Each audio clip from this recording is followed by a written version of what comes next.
It's Wolf, and it's another update video. Originally, I wasn't planning on doing another update video. I was going to just do a stream where I was going to talk about the stuff that had been going on and just kind of do one of my normal streams. But my internet has still been acting really weird ever since the ice storm happened. So yeah, if you look over in my streams tab here on YouTube, you'll see that there's a stream called Thawing Out that was only like 3 seconds long because as soon as I started streaming, I dropped like every single frame. So that's why the title of this video is also Thawing Out. And I'm going to try to put some Forza Motorsport 4 gameplay in the background of this video because that was what I was going to play on stream. But yeah, my internet has been really weird. The download speed has been mostly fine, although even the download speed has been kind of up and down a little bit. But my upload speed has been less than 1 megabit per second pretty much ever since the internet came back on. And it's really weird because nothing about my internet setup has changed. It was just that the ice storm happened, and ever since then it's the upload speed's been low. And as I said, the download speed is fine. It's really strange because in a lot of ways I wouldn't even be able to tell anything was wrong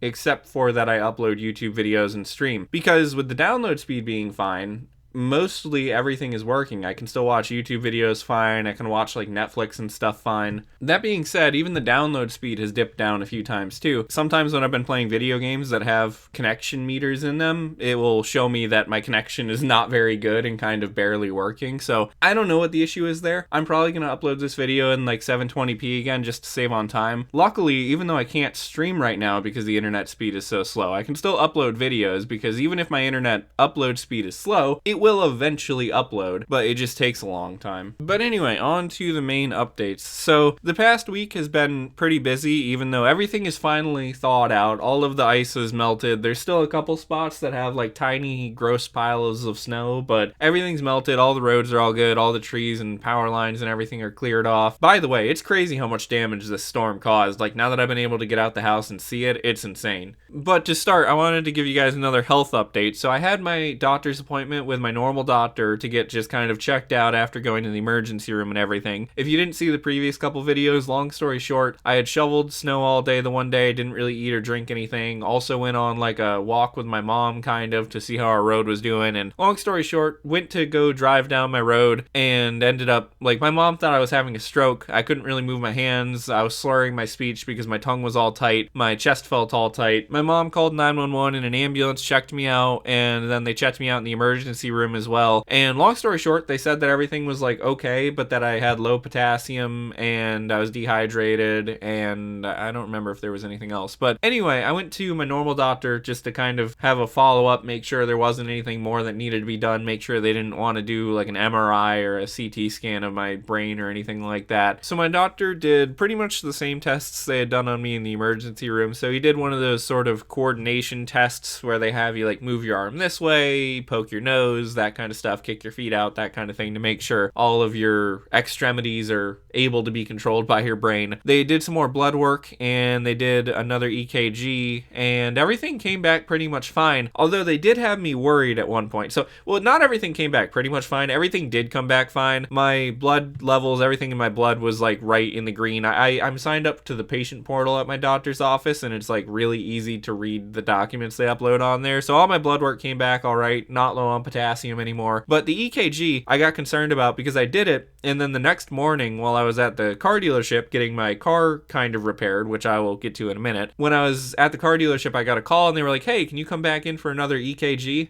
And I was like, why? And they didn't really explain. So I went back that day, later in the day, to get another EKG. Long story short, everything was fine, but that their machine was like miscalibrated, I guess. The nurse who did the EKG on me was a different nurse. Sorry, funny enough, I actually just got a phone call about my car, which I will, again, give you an update on in a second here. So anyway, the nurse that did the EKG on me this time was a different nurse, and she was very talkative, and in the midst of talking with her, she had mentioned that she had actually been out for a couple weeks because she was sick, and then she just got back in the day before in like the afternoon, so after my appointment, and she was the one who realized their EKG machine was miscalibrated, and so she recalibrated it, and with it recalibrated, my EKG was actually fine. So long story short, all of my medical stuff is fine, it seems. I don't appear to have had a stroke or anything. I don't appear to have had a tiny heart attack or anything like that, so that's good. So it does seem to be the initial, what we thought it was, with it being a mix of low potassium, muscle cramps, almost panic attack, and pretty much just a combo of that stuff. So then, on to the most frustrating thing that I've had to deal with so far, though, I think. My job. This section might take me a while because I am really, really frustrated with the kind of just the way that I've been treated by my job for this whole situation. So I finally went back to work after the road was thawed out enough for me to be able to get out in my truck because, as I mentioned, my normal car, my Dodge Challenger, has been damaged by driving on the ice. So I went to work and I gave them the emergency room paperwork and everything because I know that jobs usually like to see sort of a doctor's note for if you're out and everything. And long story short, after it was all calculated, they were like, oh, well, you know, even with using up all of your time off, you're still going to be in the negative of time off by a full day. So just a quick explanation, the way that the time off at my job works is pretty much for a certain number of hours you work, you get a certain number of hours time off. And I really don't accumulate that much time off, but like, so if you work 10 hours, like, I mean, this is just an example, I don't actually only work 10 hours, but if you work 10 hours in a week, you're not going to get as many time off hours accumulated as if you worked 40 hours in a week. And then it goes into a bank of time off, which you can pull from for pretty much anything you would need to take time off for, which actually, although it sounds all right, kind of sucks because it doesn't differentiate between vacation time and sick time. So anyway, at that point, they were like, yeah, you're going to be in the negative by 1 day's worth of hours. And the issue was that there was still actually another day that I had taken off so that was from the last pay period that had already been paid out. In the next pay period, the current one that I'm actually still in right now, I had also called out on a day because of the ice. So there was actually going to be 2 days of negative time that I didn't have. So the first thing I needed to do was I needed to make up the day that I had missed within this pay period, because at my job, depending on what you're doing on any given day, if you miss a day, sometimes you can come in on a different day of that pay period to make up that time. And luckily, on most of the days that I work, I do things that can be done pretty much whenever, so I can usually make up days if I miss one. So I had to sort of last minute rush to make up a day because there was literally only 1 day I would be able to make it up that like was within the available days that I could make it up. So I had to work way more days in a row than I usually do because of the way that fell on my calendar, which really sucked because after having this really stressful week and a half of ice storm stuff, then I immediately had to go to work for multiple days and not take care of any of the other things that I need to take care of, like going to the doctor, getting my car looked at, etc., etc. So that took care of some of the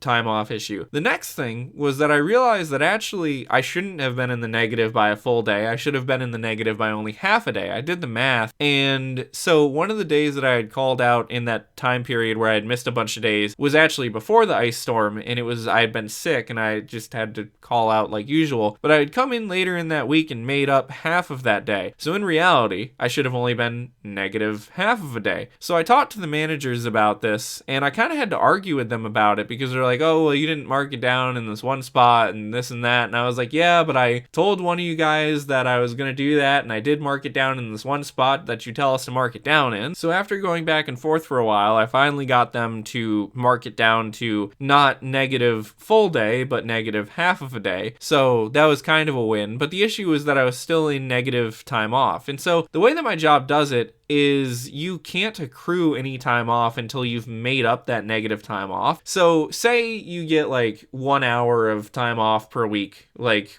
at my job, right? And you were in the negative by like 20 hours. It would take you 20 weeks to get back to zero to actually be able to accrue time off. It's a really kind of annoying policy. So I had done the math, and with negative 10 hours, it would have taken me like a really long time to even be able to start accumulating time off again. But even with negative half a day, it was going to be like 2 months or whatever until I could start accruing time off again. So luckily we have a policy where you can buy time off from your coworkers. So I'd sent an email out to all of my coworkers asking if anybody had any time they wanted to sell, because I really needed to buy some. And luckily one of my coworkers did have some time that he wanted to sell. So I was able to get that taken care of. But then that led to kind of another argument sort of with one of my managers who kind of takes care of all that stuff, where he just didn't really seem to understand what I was saying. Because generally my managers are pretty good, but this is something I've talked about before with my job that I really don't understand. But pretty much they are really, really particular about missing days and coming in late and stuff. It is the only thing, aside from stealing, that I've ever seen anybody get fired for. And so the manager that I was talking to wasn't really listening to me. He was just kind of restating what the handbook said, even though it wasn't actually like what I was asking about. Also, I'm just noticing as I'm recording this video that I sound kind of nasally.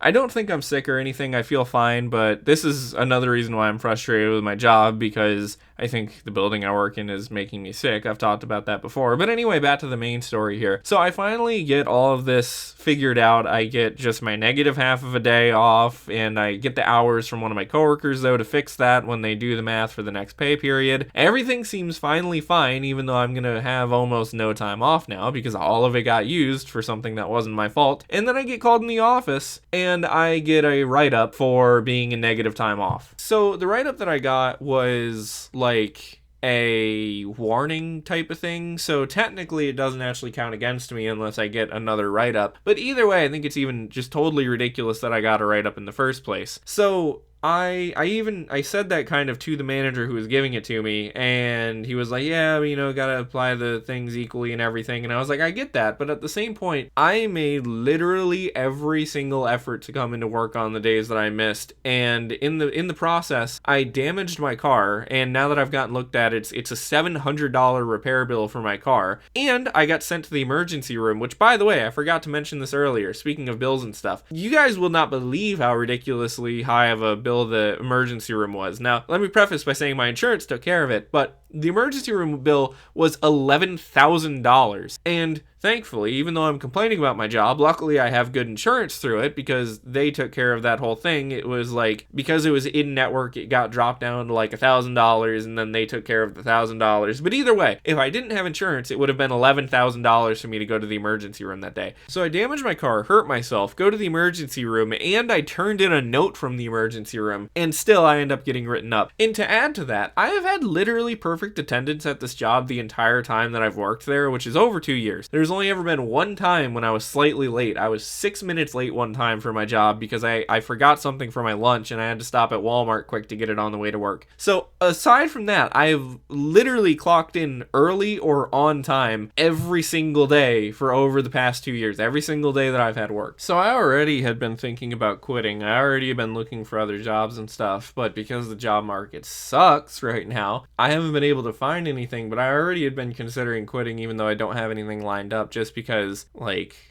just don't really ever feel in good health after I get out of work because of all the dust and mold and etc. whatever is in that building. Now though, I'm really considering putting in a 2 weeks notice very soon. The main thing that had stopped me from doing this already is that the way insurance works in the US kind of sucks if you don't have a job. There's no nationalized healthcare here, so if you don't have a job, you need to find insurance on your own, and it can be really expensive to get insurance through the healthcare marketplace, and a lot of the times that insurance isn't even particularly good. So if you're unemployed and you end up going to the doctor, you can end up with like a crazy huge medical bill, like what I was just saying about ending up in the emergency room and got the $11,000 bill, which luckily my insurance covered. If I hadn't had insurance, that would have been my responsibility. I would have had to either figure out how I was going to pay that, or I would have had to do the whole thing where you got to call and ask for the itemized bill and negotiate with them and tell them you can't pay all that and that kind of thing. However, going to the emergency room and then subsequently going to my normal doctor to get checked out, I kind of have gotten checked out on everything for a while, and then I also have a dentist appointment coming up soon anyway, so even if I were to put in a 2 weeks notice like today, I would be able to get my dentist stuff done when I have that done with, and it would still be covered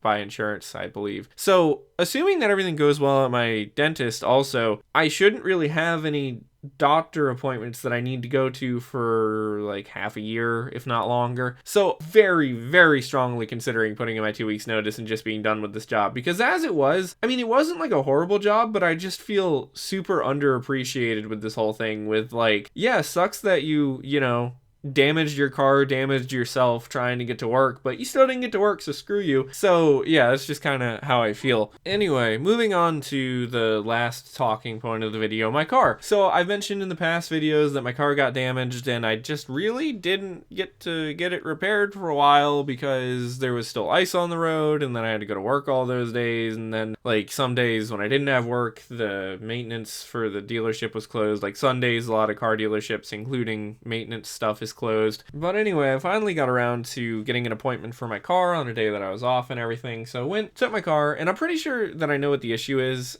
and I looked under it. There's underneath the car, there's various like layers of shielding kind of to avoid getting stuff up under your car, up into your engine and everything. And so the splash shield is what it's like mostly commonly called online. There's like 3 or 4 different names that I've seen for this specific part. I think the actual Dodge part website, the Mopar website, says that it's like a engine guard. So anyway, whatever part it was, that got knocked down from driving. If you guys haven't heard the story in one of my previous videos, when I was trying to get out of my driveway the one day, the road was still mostly ice, but there was like 2 divots where there were tire tracks, where there was people had driven out in larger vehicles, 4x4 vehicles and stuff, and I tried to get out of my driveway in the divots and stuff, and the ice and snow that was between the tire treads was high up enough to knock under my car, and it knocked that part loose and also cracked it, I think. So when I finally went to the dealership to get it looked at, they said that there was 2 parts that needed replacing, which luckily it wasn't anything mechanical though. It is pretty much what I said, splash shield and like I think another thing down there. So it's sort of cosmetic stuff. It's like important stuff, but it's not actually anything that's preventing the car from driving. I haven't actually driven my car in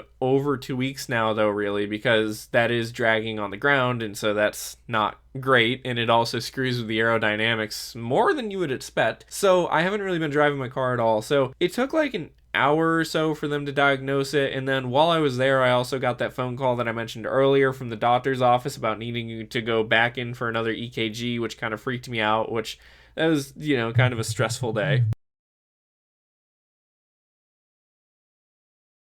Okay, so funny enough, I actually just got a phone call in the middle of recording this video that the part that I needed just came into the dealership that I'm getting the car repaired at, so I have to go get that repaired. I will pick up this video, you guys won't even be able to tell, but I will continue explaining from where I left off in a minute, but that's really good. As you can tell, I did not get the car fixed the initial day that I went though, since I'm leaving again to go get it fixed, but I'm really excited, so I'll be back and I will give you guys the more of the story in a little bit. It will only feel like half a second for y'all though. So it's been a few hours. I'm back to finish recording this video, and my car is all fixed now. I know I kind of got interrupted in the midst of recording this part of the video, and it's funny because I was talking about my car. But anyway, to summarize, pretty much where I had left off, I was talking about the first time I took it. They looked at it. I actually have the work order somewhere around here. It was like 2 belly pan parts is what the actual like work order said they were. The day that I was there, they didn't have them. They had to order them in, and initially they thought they would get there the next day, but they didn't get there the next day. But then luckily they got there, and I wasn't able to go in that day anyway because I had work, but the day after that they got them in, so I was able to go in, and well, which was today, and I was able to go in and get that stuff replaced. So, which by the way, this might take me a few days to upload, so that does not necessarily mean the day you're seeing this video is the day that this all actually happened. But anyway, that all got replaced. It was like $700 though, which kind of sucks, but at least it's all fixed and I can drive my Challenger again now after like 2 weeks of not being able to drive it. So actually, with that being fixed now, we're kind of back to normal finally. It took about another week after everything thawed out, but our HVAC was fixed, all the snow is melted, my Challenger is fixed, I went to the doctor, I didn't have a stroke, and my work stuff, although annoyed with it, is sort of fixed. So yeah, I guess that's good. Hopefully I can work on some more videos. I did actually work on a couple of things even despite being so busy. I've been messing around with emulators and stuff, so I might have some videos related to some things like that coming out, depending on if I actually can manage to get the ideas that I have to work or not. And I've had a bunch of other things I've recorded but just haven't like edited yet, so I've got kind of just like a pretty much my folder where all my videos save into is just full of random stuff that I just need to organize and edit and put together and upload eventually. And hopefully I can get the whole internet thing fixed soon too, because not only does it suck not being able to stream, but videos taking forever to upload is annoying, and so is having a bad connection for gaming and for Netflix and YouTube and stuff.